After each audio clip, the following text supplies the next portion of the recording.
Hello everyone, hope all of you are safe and healthy. Friends, there are 30 classes left for the rapid revision series. The next 10 classes they go as usual. For the last 20 classes, I'll come up with the previous UPSC questions, that is the 2020 questions, and we'll try to hit the guessworks. So be ready with your all guessing strategies. So the rule of the game is that if you make use of knowledge, you are out of the game. It is foul. So we will see who is more smarter now. Welcome to IAS Baba's Rapid Revision Series for Prelims 2021. This is session 51 and day 71, and the topic we have is the Indian polity judiciary. So these are the hot topics we are going to discuss, that is the artificial intelligence portal called SUPACE, then the contempt of court, and then right to change one's name, and then the tribunal reforms, and then the Shreya single judgment and the collegium system that is related to appointment of judges, and then plea bargaining and class action suits, and the writ petitions, and Gram Nyayalayas Act, and the National Company Law Appellate Tribunal. Now, coming to the first one, the Artificial Intelligence Portal, SUPACE. Friends, why was it in news? Because recently the Chief Justice of India, he launched an artificial intelligence based portal called SUPACE in the judicial system aimed at assisting judges with the legal research. So this portal, it is going to assist the judges in researching related to the legal cases. Then SUPACE is short form for Supreme Court Portal for Assistance in Court Efficiency. So this is the full form and it is worth remembering.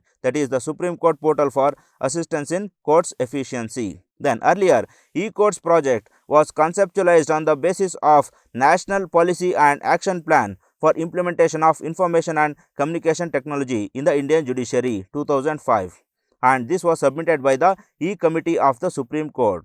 So this e-court projects is a part of the National Action Plan for bringing digital technology in the courts, and this was a part of E-Committee of Supreme Court as well, and this AI SUPACE can also be a part of this project and this mission. Then come to more about SUPACE. It is a tool that collects relevant facts and laws and makes them available to the judge. So this is that technology which provides the related legal clauses, the previous Supreme Court judgments, and other rules and regulations which are relevant for the research and which are relevant for the judgment. Then it is not designed to take decisions but only to process facts and to make them available to the judges who are looking forward for an input for a decision. So these are only research based things and they are not involved in decision making at any cost. Then initially it will be used on an experimental basis by the judges of Bombay and Delhi High Courts who deal with the criminal cases. So the Bombay and Delhi High Courts, they do it for a pilot basis, and then significance of this, it will produce results customized to the need of the case and the way the judge thinks. So this basically provides a tailored based research that is required for a specific case, and moreover it will help the judiciary and court in reducing the delays and pendency of cases. So these are the two advantages, and this is all about AI portal SUPACE. Now come to the next one, contempt of court. Friends, we know that there are two types of contempts of court, that is the criminal and the civil contempt of court. Criminal means it is like derogatory remarks on judges or any court judgments or any others, and civil means just disobeying or not following the judgments of the courts. Now coming to the criminal contempt of court and Attorney General's consent. So this is a thing worth to be remembered. Friends, the Contempt of Courts Act 1971 lays down the law on contempts of court. So this is the law that deals with the contempt of court. Then in the case of Supreme Court, the Attorney General or Solicitor General, and in the case of High Courts, the Advocate General may bring in a motion before the court for initiating a case of contempt. So this Attorney General and Advocate General are the sole authorities in bringing the contempt motion into the courts of law. Then, however, if the motion is brought by any other person, then the consent in writing of Attorney General or the Advocate General is required. So if a private citizen, if he is filing a contempt of court petition, then he has to get the consent of Attorney General or Advocate General as required, and he has to submit the motion to the court only after their consent. Then the motion or reference made for the initiation of the case will have to specify the contempt of which the person charged is alleged to be guilty. So in the motion you will have to specify that these are the charges, and that is why he or she is being pleaded with the contempt of court. So whether he or she has done any derogatory remarks, or whether he or she has disfigured any judgments, or whether he or she has given any negative opinion against the court or anything of such sort. Then the objective behind this is to save the time of the court. Yes, ultimately this saves the time of the court, because every time the court need not look into the seriousness of this contempt court. So when a private citizen is doing that, he has to go to the Attorney General first and then come to the court. Then if the Attorney General denies the consent, then the matter is all but ends. So he is the sole authority. If he denies, then the private citizen cannot appeal this contempt case in the court. Then however, when the court itself initiates a contempt of court case, then the AG's consent is not required. And Article 129 of the Constitution gives the Supreme Court the power to initiate contempt cases on its own. So this Article 129, it provides a solo authority for Supreme Court to initiate the contempt of cases. So in that case, the consent of AG is not required. So here for courts, it is not required. For AG, he himself can file the contempt of court cases. Then the private citizens, they have to take the consent of AGs and then go to the court of law. So this is the procedure. I hope you have understood. Then come to the next one, the right to change one's name. Friends, why was it in news? Because the Supreme Court struck down a Central Board of Secondary Education's rule that prohibited students from changing or correcting their names on board certificates. So in this case, the Supreme Court said that the right to change the name is a fundamental right and it has to be allowed for every citizen. And in this case, the court illustrated how a juvenile accused of being conflict in law or a sexual abuse victim whose identity is compromised due to lapses by the media or the investigative body may consider changing the name to seek rehabilitation in the society in exercise of their right to be forgotten. Hence, this changing name involves the right to be forgotten. Hence, it is a fundamental right. Then, the court said one's name is an intrinsic element of identity. The right to change our name is a part of right to freedom of speech and expression. So, this name is a part of expressing ourselves to the society. Hence, it becomes a freedom of speech and expression part. Then, gender is an evolving concept which could warrant changes in identity documents. So, this gender is a right to life. So, hence, change in name and change in the identity documents is a right to life as well. Then, noting that the CBSE was a state in the Constitution due to its public function, and the state instrumentalities should play the role of enablers in the exercise of citizens' rights. And when it comes to fundamental rights, they have to be in the forefront rather than being in the back front. So, CBSE cannot backtrack in this case and it has to go ahead and it has to change the name of the student. So, these are the fundamental rights, that is right to be forgotten, right to freedom of speech and expression and right to life are being given as illustrations by the Supreme Court. Now, come to the next topic, the tribunal reforms. Friends, why was it in news? Because the Tribunal Reforms Rationalization and Conditions of Services Bill 2021 was introduced in Lok Sabha by the Finance Minister. So, in that case, the reforms of the tribunals will also become important. Now, about the bill, it seeks to dissolve certain existing appellate bodies and transfer their functions to the other existing judicial bodies. So, due to heavy tribunalization of justice, this is a necessity and the government is coming up with abolition of some of the appellate tribunals and handing over the jurisdiction to the existing tribunals. Then, the Finance Act 2017 empowered the central government to notify rules on qualifications of members, then terms and conditions of their service and compositions of the search cum selection committees for 19 tribunals. And Tribunal Reforms Bill, it amends the 2017 Finance Act to include all the above provisions in the Act itself. So, now whatever provisions that were present in the Finance Act related to appointment, terms and conditions of the tribunal members, those are being now written in this Tribunal Reforms Act and they are being deleted in the Finance Act 2017. Then, the bill includes the National Consumer Disputes Redressal Commission established under the Consumer Protection Act 2019 within the purview of the Finance Act 2017. So, now this National Consumer Disputes Redressal Commission, it will come under the Finance Act and it is no more under the Consumer Protection Act. So, friends, now the advantage is that this National Consumer Disputes Redressal Commission can be provided with effective funds as it is inside the Finance Act. So, we will not by heart, we will understand the logic. Then, search cum selection committees. The chairperson and members of tribunals will be appointed by the central government on the recommendation of a search cum select committee. So, from now on, the members of the tribunal will be appointed on the basis of the recommendations of the search cum selection committee.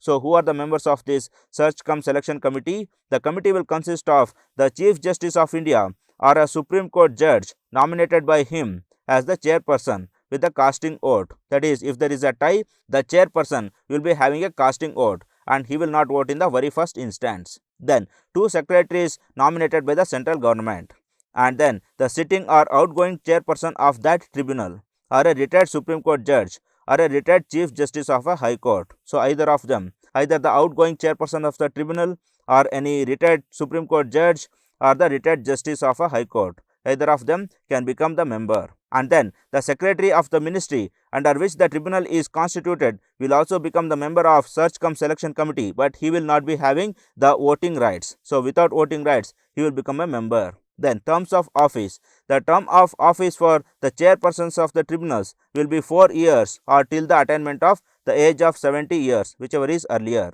So this 4 years and 70 years is worth remembering. Then for other members of the tribunal, the term will be 4 years or till the age of 67, whichever is earlier. So after finishing 67 years, additionally they can become the chairpersons of the tribunal, and after that they will have to retire from both the membership as well as the chairpersonship.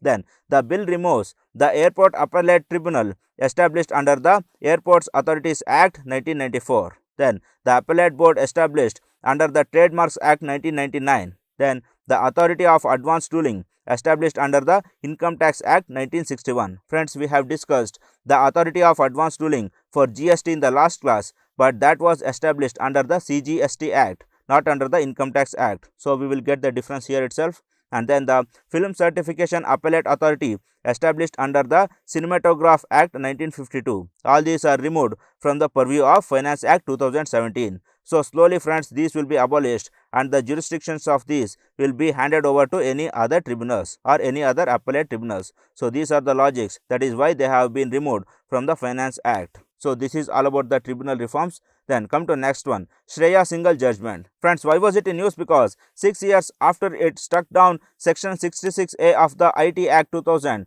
the Supreme Court said that the usage of law is continued. So even after striking down this section 66A of IT Act, it remains to be staying in the law books and the punishments are being awarded as per the section 66A. Now, more about the section 66A. It was introduced in 2008 by the amendment to the IT Act 2000, and this gave the government power to arrest and imprison an individual for allegedly offensive and menacing online posts. If someone posts any offensive or menacing content, then he will be prosecuted and arrested. Then section 66A empowered police to make arrests over what policemen, in terms of their subjective discretion, could constitute as offensive or menacing or annoyance or inconvenience, etc. So here, what can be offensive, what is not offensive, what can be menacing, what is not menacing, all these decisions is taken by the policemen under their own discretion. So that is why this law is controversial. Then it prescribed the punishment for sending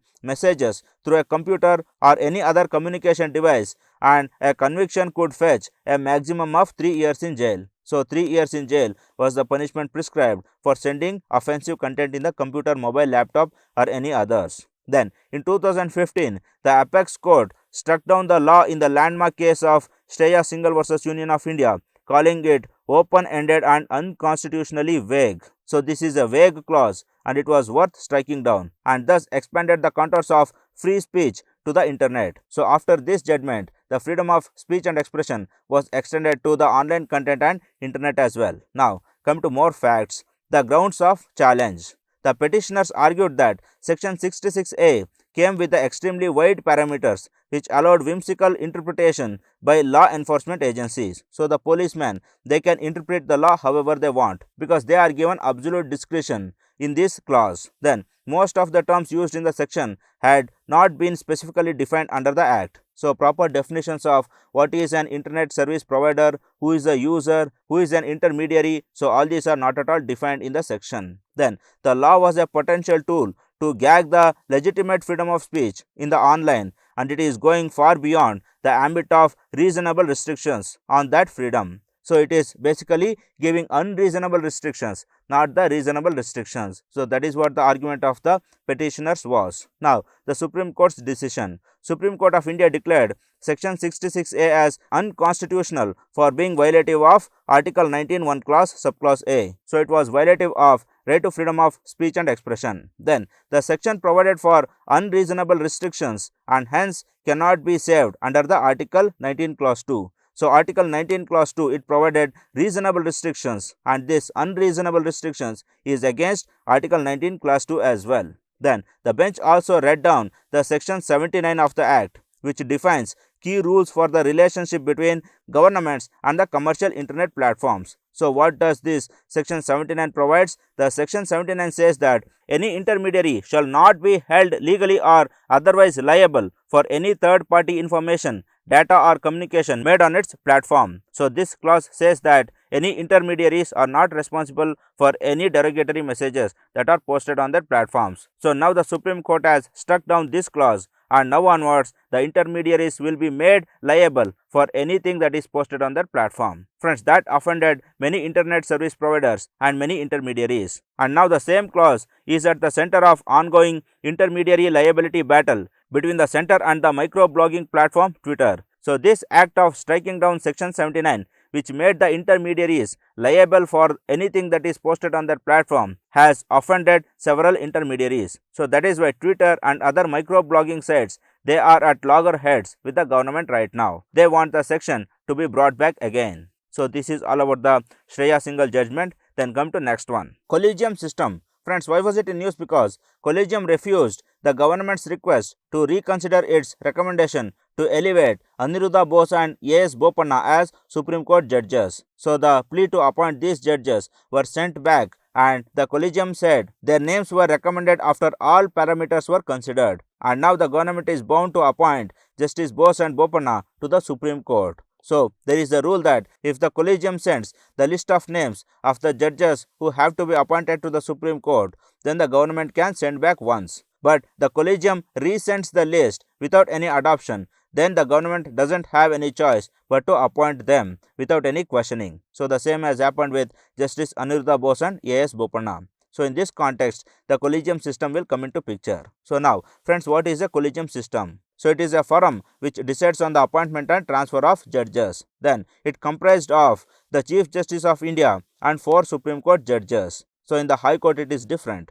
And then it is born from 3 judges cases which gave primacy to the CJI's call on appointment and transfer of judges. So the 3rd judge's case, it provided the primacy of the CJI in appointment of judges, and the Collegium system was born from that case. Then judiciary gets greater say than executive on the appointment and transfer of judges by this Collegium system. Then President merely approves the CJI's choice. So there is no questioning President to the maximum. He has only one choice, that is sending the list back to the Collegium. And if the Collegium sends back the list without any adoption, then President doesn't have any say but to appoint those names which are being listed in the Collegium's list. Then CJI cannot make the unilateral choice, and the consulted judges' views need to be taken in writing before making the shortlist, and non-compliance must make CJI choice non-binding, and transfer of judges are reviewable only in case of non-compliance. So this written compliance is a must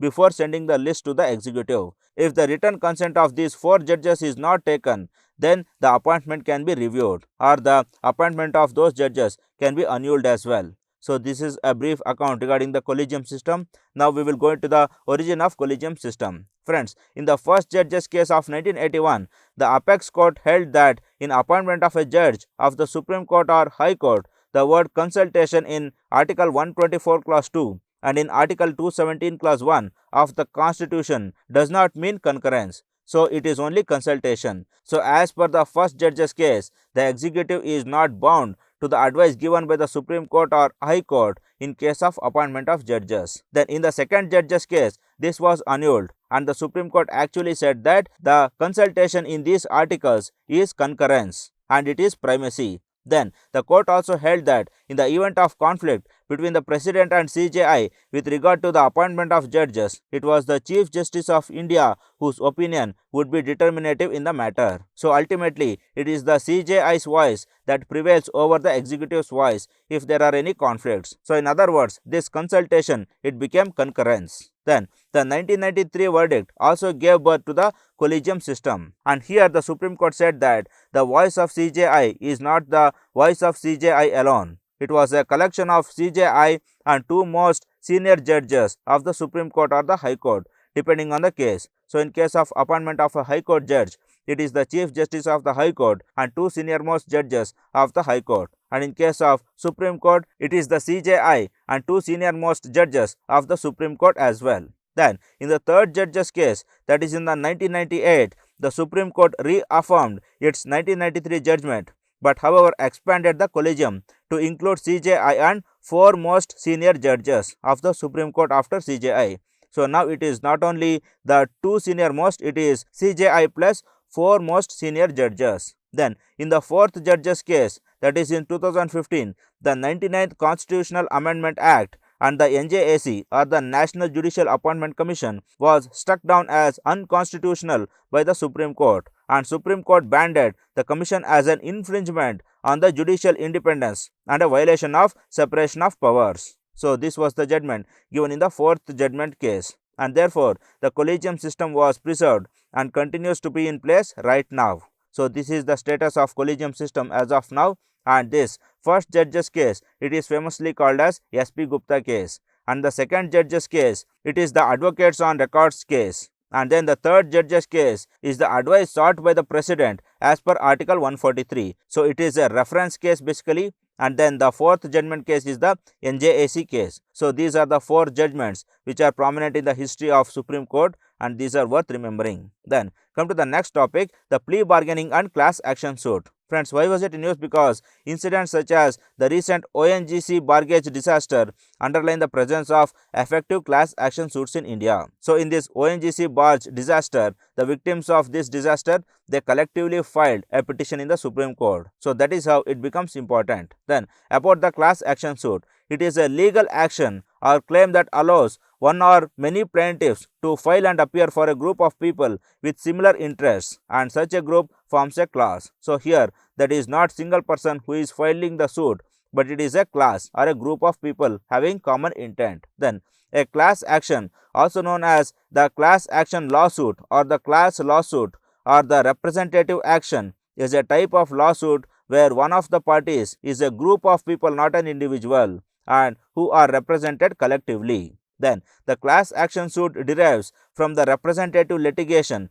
to ensure justice to the ordinary individual against the powerful adversary. So if the adversary is powerful, then these collective voices can bear more fruits. So that is why the class action suit will gain prominence. Then these were formally incorporated into law in the United States in 1938 under the Federal Rules of Civil Procedure. So this basically was inculcated in US formally in 1938. Then the ubiquity of representative litigation in the US has given rise to a class of lawyers called ambulance chasers, that is those who solicit for clients at an accident or disaster site, largely for personal injury cases. So these ambulance chasers, these are the people who are actively involved in the class action suit.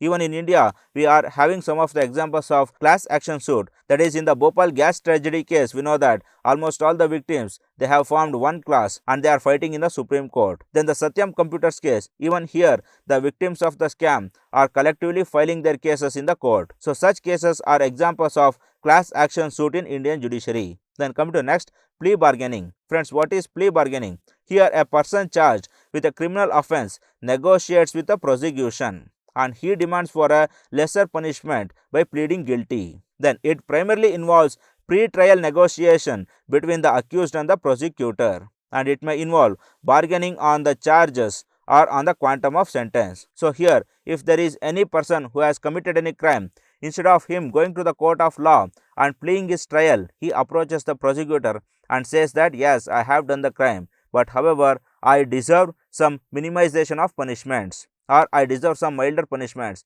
as I am being admitting that I have committed the crime. So what is the concession you are giving to me? So this is the plea bargaining basically. Then in India, it was introduced in 2006 as a part of amendments to the CRPC. Yes, in India it is present after 2006. Then there has always been a provision in the Code of Criminal Procedure for an accused who has pleaded guilty instead of claiming the right to a full trial, but it is not same as plea bargaining. So if any person, if he pleads guilty in the court of law and admits, then some concession might be given. But this is not the plea bargaining, because here the person is approaching the court directly and he is not negotiating with the prosecutor. Then, the Law Commission of India, in its 142nd report, mooted the idea of concessional treatment of those who pleaded guilty on their own volition. So, if they admit that they have committed crime, then the burden of court also reduces because they need not go on further with the trials, and they can do some favors for the person by reducing the punishment. But the Law Commission underscores that it would not involve any plea bargaining or haggling with the prosecution. So, the Law Commission strictly says that the plea bargaining should not be allowed, or the negotiation with the prosecutor should not be allowed at any cost. Anything which is happening, it should happen in the court of law itself. So, as of now, India doesn't allow plea bargaining with the prosecutor. However, it allows a type of plea bargaining in the court of law itself. So, this is because there are several prosecutors who take money from either side and they will let the criminal to go scot free. So, to avoid this, Law Commission has given the warning. So, this is all about the plea bargaining and class action suit. Then come to next one, writ petitions. Friends, writ petitions will always be in news. For example, Hadia case, it was a petition for habeas corpus. Then there was continuous mandamus. So, all those things will be in news. In that context, we study about the writ petitions. Friends, we know that Article 32, it provides for the writ petitions in the Constitution. Then, Article 32 also empowers the Parliament to authorize any other court to issue these writ petitions. So, now Parliament is authorized to allow any other courts to issue writ petitions. Then, Article 226 empowers all the high courts of India to issue the writ petitions.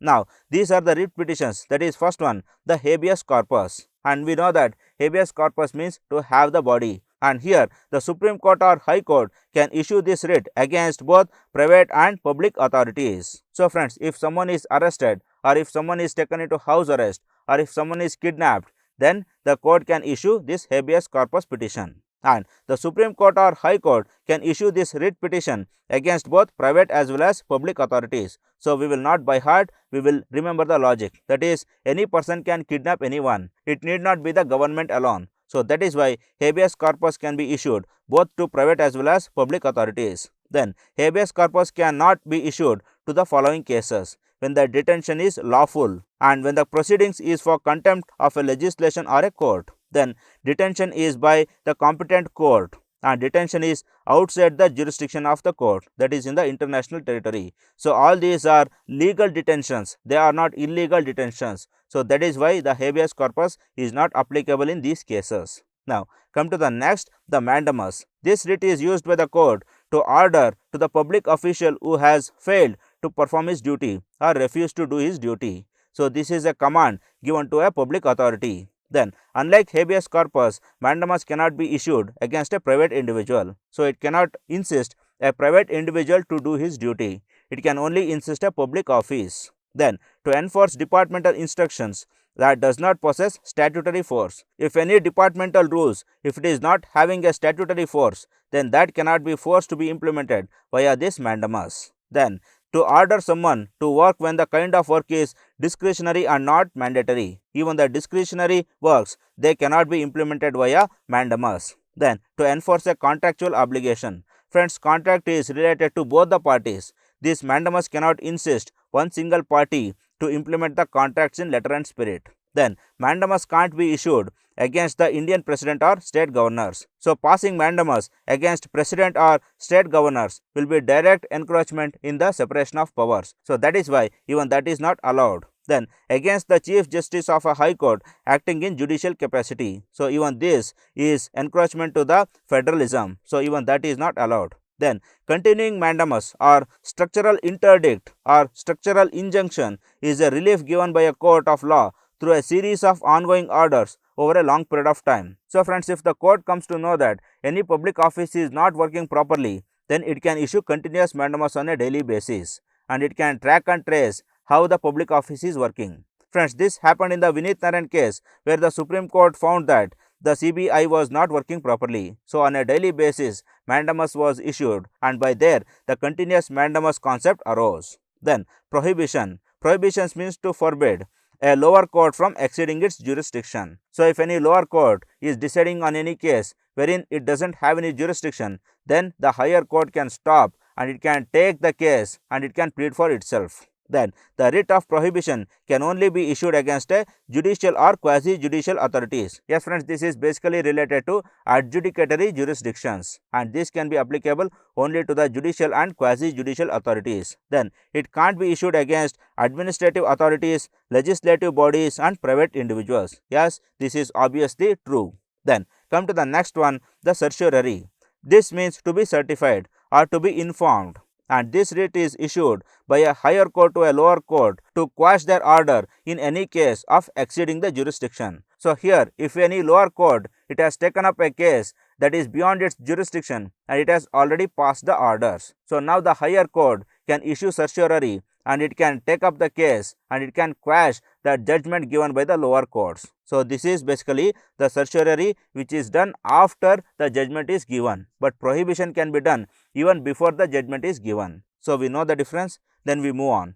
Pre-1991 times, the writ of certiorari used to be issued only against judicial and quasi-judicial authorities and not against administrative authorities. But post 1991, the Supreme Court ruled that certiorari can be issued even against administrative authorities affecting the rights of individuals. So friends, even administrative authorities, they sit in the position of adjudication when it comes to dealing with the fundamental rights is concerned. So in such cases, the certiorari can be issued. Then it cannot be issued against legislative bodies and private individuals or bodies. So just like prohibition, even this is not applicable to legislative and private individuals. Then quo warranto, by what authority or warrant?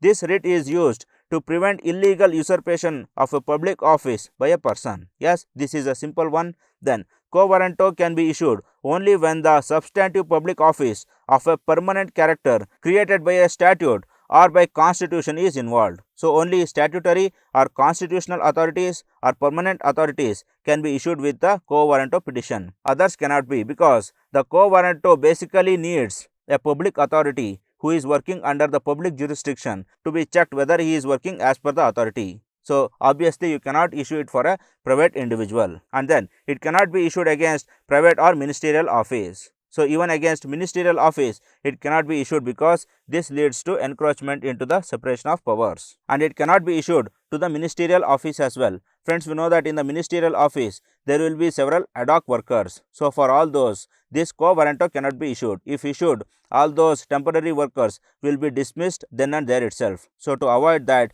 ministerial office is exempted from quo warranto. Then come to next one, the Gram Nyayalayas Act. Friends, why was it in news? Because the Supreme Court has directed the states which are yet to come out with the notifications for establishing Gram Nyayalayas Act to do so within 4 weeks. Friends, Gram Nyayalayas Act was enacted long back in 2008, but not all the states have taken up the initiative to set up these Nyayalayas. So now Supreme Court has taken cognizance of this and has said that all the states which have not created any initiative, they have to come up with within 4 weeks. Now more about the Gram Nyayalayas or the village courts. These are established under the Gram Nyayalayas Act 2008 for speedy and easy access to justice in the rural areas. So these are basically the Gram courts or the Gram Nyayalayas. Now coming to composition. Friends, the Gram Nyayalayas are presided over by a Nyayadhikari who will have the same power and who will enjoy same salary and benefits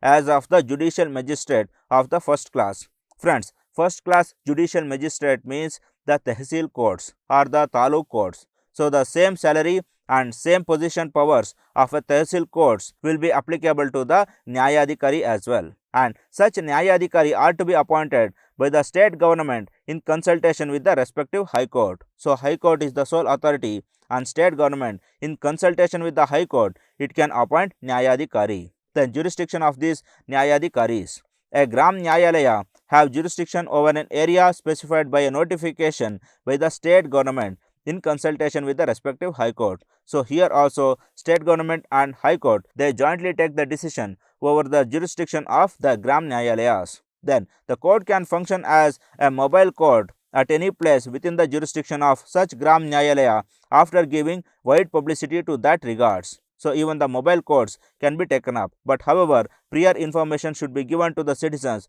before taking up mobile courts. Then coming to more facts regarding Gram Nyayalayas, they have both civil and criminal jurisdictions over the offences. So this point is worth remembering. They are not just civilian in nature, they can deal with criminal justice also. Then the pecuniary jurisdiction of Nyayalayas are fixed by the respective high courts. So to what extent the financial cases can be dealt with by these Gram Nyayalayas, that financial limit can be fixed by the high courts. Then the Gram Nyayalayas have given the power to accept certain evidences which would otherwise not be acceptable under the Evidence Act. So friends, we know that in rural areas the evidencing problem is there because the land deeds, the title deeds will not be properly documented. So in that cases, even the informal evidences, for example, a lease written in a paper slip, so such evidences can also be accepted by these Gram Nyayalayas. But however, high courts and supreme courts, they will not accept these informal evidences, that is the title deeds written on a paper slip or the land lease agreement written on a small piece of paper. Then procedure to be followed. Gram Nyayalayas can follow special procedures in civil matters in a matter it deemed just and reasonable in the interest of justice. So not only the formal legal procedure, it can even go through the compromise and other informal procedures. Then Gram Nyayalayas allow for conciliation of dispute and settlement of the same in the first instance. So in the first instance, before taking up the case, they can also insist for reconciliation and compromises. Then appeals. Appeal in the criminal cases shall lie to the Court of Session, which shall be heard and disposed of within a period of 6 months from the date of filing of such appeal. So the Tehsil courts, they can take up the appeals over these Gram Nyayalayas and they have to plead the case within 6 months of filing. Then appeal in civil cases shall lie to the district courts, which shall be heard and disposed of within a period of 6 months from the date of filing the appeal. So the civil cases, they will be appealed directly to the district courts and not to the Tehsil courts or to the courts of session. So these are some of the facts regarding the Gram Nyayalayas Act. Then come to next one, the NCLAT. Friends, why was it in news? Because many times this NCLAT has taken up cases of SR, then Cyrus Mistri's dispute with the Tata groups, etc. So in this context, NCLAT will become important. Now, this NCLAT is constituted under the Companies Act 2013. So this is worth remembering. Then coming to the functions of the NCLAT, it hears the appeals against the orders of the NCLT or the National Company Law Tribunal under the section 61 of the Insolvency and Bankruptcy Code 2016. So in the Insolvency and Bankruptcy Code, we know that the corporates which are undergoing insolvency will be dealt by the National Company Law Tribunal, and the appeal from these tribunals will be going to the National Company Law Appellate Tribunal. So for individuals, we know that Debt Recovery Tribunal will be dealing with the case and those cases will not come to the NCLAT. And then Insolvency and Bankruptcy Board of India under section 202 and section 211 of the IBC. So any cases dealt directly by the Insolvency and Bankruptcy Board of India itself, that also can be appealed to the NCLAT. Then the Competition Commission of India, which deals with the competitive matters in the market, those can be appealed to the NCLAT also. Then the composition of NCLAT, the president of the tribunal, the chairperson and the judicial members of the appellate tribunal shall be appointed after consultation with the Chief Justice of India. So Chief Justice of India will play an instrumental role in appointment of president of the tribunal, then the chairperson and the judicial member. Friends, we know that here the tribunal will be having a president who will look after the overall administration of the tribunal, and the chairperson, he will be a legal expert and he will not be a judicial member. But however, there will be a judicial member also. So this chairperson and the judicial member, they sit together for pleading the cases, and president, he looks after the overall affairs. Now come to the next. The members of the tribunal and the technical members shall be appointed on the recommendation of selection committee consisting of Chief Justice of India or his nominee, that is the chairperson. Then the senior judge of the Supreme Court or a Chief Justice of a High Court, who will be a member of the committee. Then secretary in the Ministry of Corporate Affairs, and then the secretary in the Ministry of Law and Justice, then secretary in the Department of Financial Service in the Ministry of Finance. So Corporate Affairs Secretary, Law Secretary and Financial Secretary, along with the Chief Justice of India and the senior judge of the Supreme Court. So this forms the selection committee and they will appoint both the judicial and technical members. So technical members means president and others, the judicial members means the chairperson and the judicial members. Then eligibility, the chairperson, he should be or he should have been the judge of the Supreme Court, or he should be or he should have been the Chief Justice of the High Court. So either the current or retired judge of the Supreme Court or either the current or retired judge of the High Court can be considered as the chairperson. Then judicial member, he should be or he should have been a judge of a High Court or is a judicial member of a tribunal for 5 or more years. So either he should be a current or a former judge of a High Court or he should have been a member of the tribunal for more than 5 years. Then technical member, the person with proven ability, integrity and standing, having special knowledge and experience of 25 years or more in specified areas is selected as a technical member. So this technical member is basically an expert who is having 25 years of experience. Then the terms of office. The term of office of chairperson and the member is 5 years and they can be reappointed for the additional 5 years. So basically 2 terms of 5 years each are applicable for this NCLAT chairperson and the members. So this is all about the NCLAT. Then coming to the last part. Friends, most of you will monger for settled life and everyone strives to have a settled life, and once you have achieved that, you will be in the top of the world. But however, the word settled life is not so apt for the human beings. Friends, basically human beings are born to fly. They are born to run throughout their life. And friends, mind you, the life is not a parking pen, it is a racing track. I repeat, life is not a parking pen, it is a racing track. So it is here you race. You are not here to settle down and you are not here to live a mediocre life. So race as much as possible and race till the end of your sweat and blood. Race till the end of your breath. Do it. All the very best. Good luck, friends.